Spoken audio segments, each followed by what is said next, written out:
But we have the cartel. And I've heard you mention this before. What are you going to do to get rid of those people, and how are you going to get those two guys behind you and their colleagues in Washington to get behind you?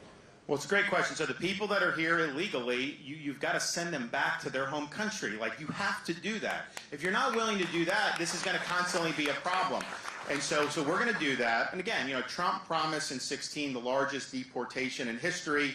His 4 years, he deported less than Barack Obama did in his first 4 years. That's just a fact. And so he's promising the same thing this time, but if he didn't do it the first time, what makes you think he's going to do it the next time? So that's the first thing. The second thing on the cartels, oh man, the media, they hate when I talk about going after the cartels. I think that they shouldn't be just treated as like drug dealers. They should be treated as terrorist organizations. Why?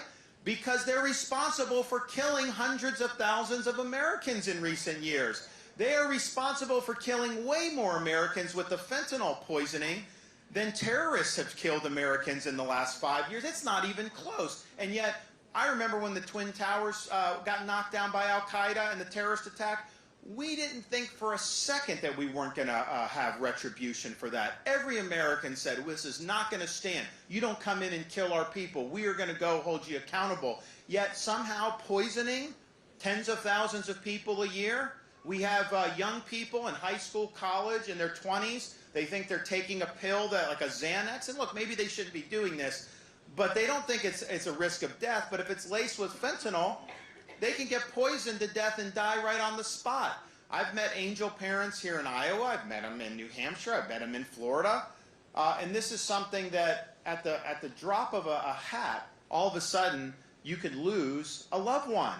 And it's decimated families, it's decimated communities. And yet the people in Washington, D.C., by and large, not these guys, but most of them, they just shrug their shoulders. They don't care. They're more interested in doing all the other stuff that they want to do that benefits them. They allow the invasion and they allow the deaths. And so, as President of the United States, you not only have a right, you have a responsibility to fight back when people are killing our citizens. So I will fight back. We're going to authorize the use of military force. We have a lot of other assets that we're going to be able to deploy. Think about it. They will cut, you know, obviously we don't have a border wall across the whole border, but there are pieces where there's there. So I was in Arizona a few months ago, and these guys are at the wall. It's like steel beams, and they're doing something. Like, what are you guys doing? They're like, we're patching a hole that the cartels cut through this. So cartels cut through the steel beam and bring people through. And Biden just lets it happen.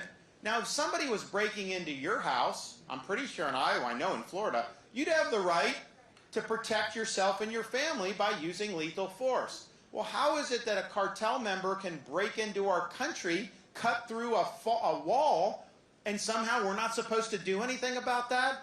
There's going to be a new sheriff in town on January 20th, 2025. Governor.